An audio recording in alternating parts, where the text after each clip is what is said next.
अगर आप फेस की आउटलाइन अच्छे से ड्रॉ नहीं कर पाते तो इस वीडियो को पूरा देख लो। आज के बाद आपको कभी भी फेस की आउटलाइन जो है उसे ड्रॉ करने में दिक्कत नहीं आएगी। आपको दिक्कत असल में आती क्यों है? क्योंकि आपको सही टेक्निक नहीं पता कि फेस की आउटलाइन किस तरह से ड्रॉ करनी है। आज मैं इस वीडियो में आपको बिल्कुल फ्री हैंड फेस ड्रॉ करने की एक आसान सी टेक्निक बताऊंगा, जिसकी मदद से आप सिर्फ फेस नहीं कुछ भी ड्रॉ कर सकते हो, कोई भी आउटलाइन ड्रॉ कर सकते हो। तो इस वीडियो को पूरा देखना, स्किप मत करना। तो चलो इस वीडियो को शुरू करते हैं। इसकी जो आउटलाइन है वो मैं नोज से स्टार्ट करता हूँ, ये वाली लाइन और ये वाली लाइन। पहले नोज हम बनाने की कोशिश करते हैं। देखो नोज किस दिशा में जा रहा है, यहाँ से एक लाइन आती है और इस दिशा में निकल जाती है। आपको ये छोटे छोटे जो घुमाव है इस पर ध्यान नहीं देना। हम क्या करेंगे, एक उस दिशा में ही, ठीक है।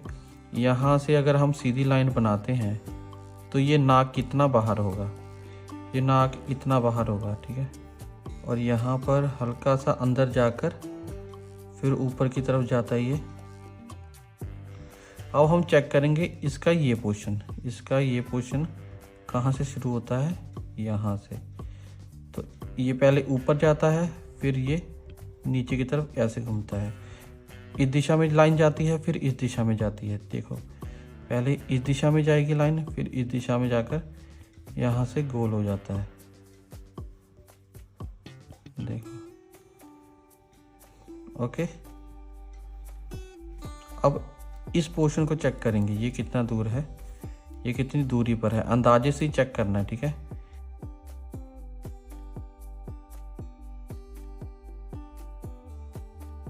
अब यहाँ से हम नीचे के होंठ की तरफ चलेंगे, अंदाजे से ही ये कितनी दूरी है उस हिसाब से, ठीक है। यहाँ पर लगता है ये मुझे, तो उस हिसाब से ही होठों को भी हम दिशा दे देंगे, ठीक है। और इसकी दूरी कितनी है उस हिसाब से। अब ठीक है, यहाँ से हम इसकी आउटलाइन निकालेंगे। हल्का सा इस तरफ आ गया, इसकी दूरी चेक करेंगे, ठीक है, ये कितनी दूरी पर है। सेम टू सेम वो करने की कोशिश करेंगे कि यहाँ तक, और फिर यहाँ से ये करने की कोशिश करेंगे पॉइंट टू पॉइंट। इससे इसकी दूरी चेक करेंगे।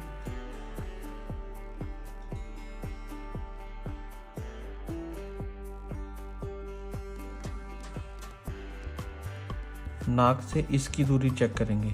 ये जो पोर्शन है यहाँ से आता है, ये गुजरती है लाइन यहाँ से, इसकी ये दूरी चेक करते हैं, ये किस दिशा में जा रही है। ये इस दिशा में जा रही है, तो ये यहाँ से हल्की सी बाहर ऐसे जाती है, फिर इसके साथ कनेक्ट करती है इस तरफ, और फिर इस तरफ घूम जाती है। हम इसकी आईब्रो की दूरी चेक करेंगे।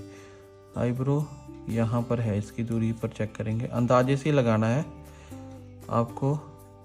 अब ये जो है, ये देखोगे तो यहाँ से ये नीचे की तरफ है, ठीक है। अब यहाँ से इसकी दूरी चेक करेंगे, और यहाँ से इसकी, ये यहाँ पर लगती है, यहाँ से इसकी, ठीक है। इसकी दूरी चेक करके ही हम, अब इसके नीचे जो मेन आँख है ये वाली, अब यहाँ से इसे चेक करेंगे। यहाँ से ये जो लट है, यहाँ से ये यहाँ से गुजरती है, ठीक है। इसकी दूरी चेक करेंगे। ऐसे इमेजिनेशन से एक लाइन लगा के देख लेंगे, यहाँ से इसकी दूरी यहाँ पर होनी चाहिए। तो ये हमने ज़्यादा लंबी खींच रखी है, तो इसे थोड़ा खींच के पीछे की तरफ ले आएंगे, ऐसा हल्का सा। अब यहाँ से इसकी दूरी चेक करेंगे, यहाँ पर लगती है, यहाँ से इसकी दूरी,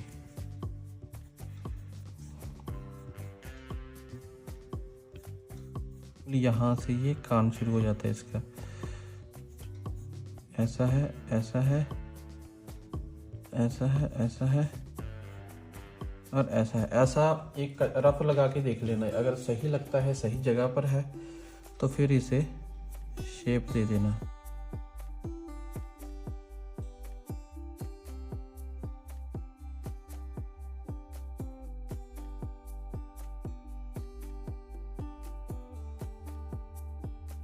जब हम इतनी आउटलाइन बना लेते हैं उसके बाद इसमें हम जो गलतियां हैं उसे सही करेंगे।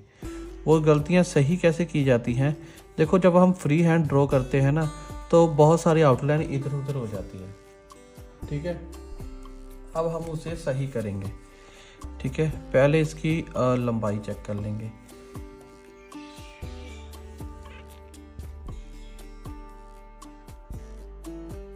अब यहाँ से आउटलाइन चेक करेंगे, इसकी मैच करेंगे। सही है, यहाँ से मुझे सही ही लग रही है। अब ये आँख की आउटलाइन चेक करेंगे। सही है, यहाँ से थोड़ी गड़बड़ लग रही है मुझे, अगर आप ध्यान से देखोगे। इस तरफ हो गया। अब इसकी नाक की आउटलाइन चेक करेंगे, सही है या नहीं। नाक की आउटलाइन थोड़ी सी मुझे इधर उधर लगती है तो उसे भी सही कर लेंगे। ठीक है, और ये एक लाइन जो है ये शेडो वाली आउटलाइन है। ये शेडो ये शेडिंग से बनेगी। ठीक है, ये शेडिंग से बनेगी। अब शेडिंग वाली कौन सी आउटलाइन होती है वो मैं बताता हूँ।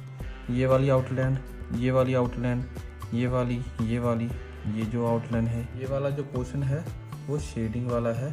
धीरे धीरे आपको ऐसे ही करना है। देखो, आउटलाइन बनाओ, फिर उसे मैच करते रहो। जहाँ से थोड़ी बहुत आपको लगती है दिक्कत है उसे इरेज करो और मैच करो। ठीक है, अभी भी आपको ऐसा लगता होगा कि थोड़ी बहुत आउटलाइन इधर उधर है। असल में क्या होता है कि बहुत सारी आउटलाइन जो है वो लाइन से क्रिएट नहीं होती, उसकी वजह से आपको ऐसा लगता है। जैसे कि आप नोज़ वाली ये आउटलाइन को देखोगे, ये जो पोर्शन है ये शेडिंग वाला पोर्शन है। ठीक है, शेडिंग वाला पोर्शन है। और ये वाली आउटलाइन जो है ये भी शेडिंग वाली है। ये वाला पोर्शन जो है ये भी शेडिंग वाला है, ये भी शेडिंग वाला है। अब हम हाईलाइट कहाँ पे करेंगे? हाईलाइट के लिए हम ये वाला पोर्शन यूज़ करते हैं।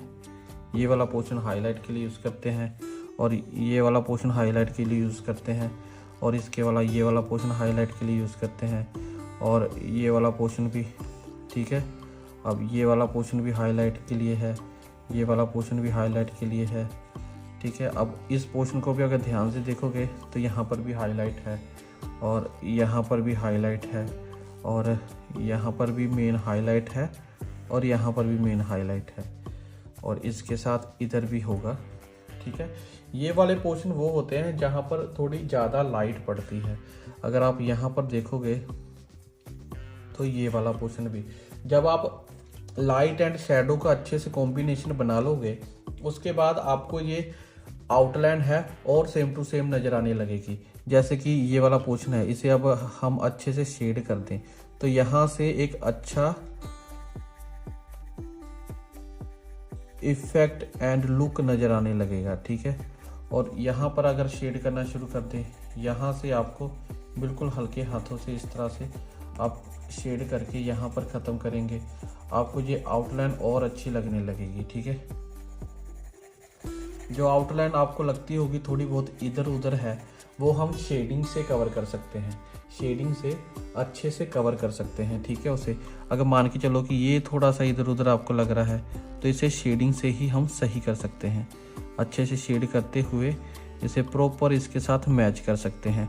थोड़ी बहुत प्रॉपर 95% तो आउटलाइन ऐसे ही बन जाती है। ठीक है, जब आप फ्री हैंड बनाते हो तो 1% ऐसा 1 से 2% होता है कि थोड़ी बहुत इधर उधर आउटलाइन हो जाए, पर 95% तकरीबन आउटलाइन बिल्कुल फ्री हैंड सेम ही बन जाती है।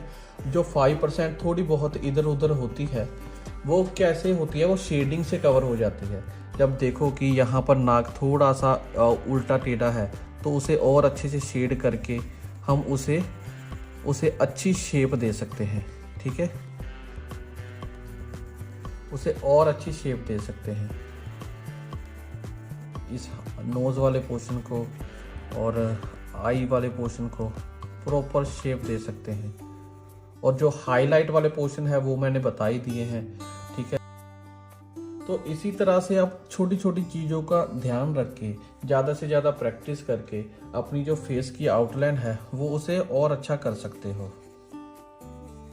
ठीक है, ज़्यादा कुछ खास नहीं होता, बस आपको पॉइंट जो बताए हैं पॉइंट टू पॉइंट आपको मैच करके ही एक पॉइंट टू दूसरे पॉइंट तक जाना है।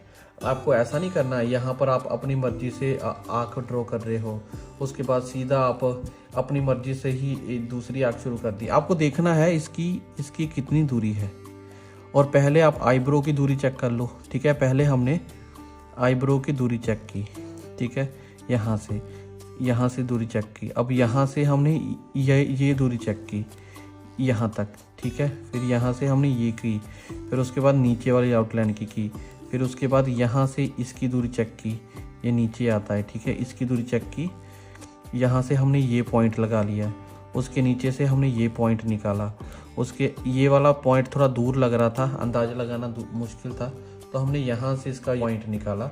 तो ऐसे कर करके आप बहुत सारे पॉइंट निकाल सकते हो। ठीक है, इसकी आउटलाइन जो है आप इसी तरह से फ्री हैंड ड्रॉ कर सकते हो, और जैसे जैसे आप प्रैक्टिस करते जाओगे वैसे वैसे ही आपकी जो आउटलाइन है और बेहतर होती जाएगी। और जब आप ये काफ़ी अच्छा मान के चलो कि आप 70% भी ऐसा ड्रॉ करने लग जाते हो, अगर आप इस तरह से ड्रॉ करते हो 70% भी अच्छे से ड्रॉ करने लग जाते हो, या फिर मान के चलो कि 60% मान के चलो, तो पता क्या होगा, जब आप ग्रिड यूज करोगे ना, ग्रिड यूज करोगे वहां पर आपकी 99% या फिर 100% आपकी प्रॉपर मैच होगी आउटलाइन, प्रॉपर, उसमें कोई शक नहीं है, क्योंकि आपको पहले ही अंदाजा लगाने की आदत पड़ चुकी है कि ये इतनी दूरी पर है, यहाँ से स्टार्ट करूँ। वैसे ही जब आप ग्रिड यूज करते हो, जैसे कि आउटलाइन ये जो यहाँ से गुजरती है, ठीक है, आप यहाँ से गुजारोगे, इसकी दूरी चेक करोगे, ठीक है, और ये आउटलाइन यहाँ से गुजरती है, यहाँ से गुजरती है, इसके डब्बों के अंदर भी जो अंदाज़ा लगाओगे ना वो एकदम प्रॉपर परफेक्ट अंदाज़ा होगा। इस चीज़ का ध्यान रखना। तो इसी टेक्निक से आप इस पूरे पोर्शन को आप बहुत सारी चीज़ों को ड्रॉ कर सकते हैं। तो देखा हमने कितने आसान तरीके से इसकी जो आउटलाइन है वो ड्रॉ कर ली है।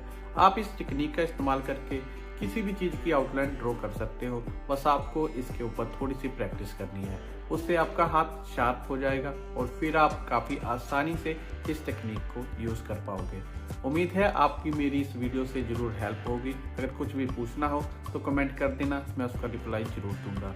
और अगर आप पहली बार मेरे चैनल पर आए हो तो इस चैनल को लाइक सब्सक्राइब कर दो, और जिन्हें ज़रूरत है उन्हें शेयर कर दो। तो मिलते हैं नेक्स्ट वीडियो में।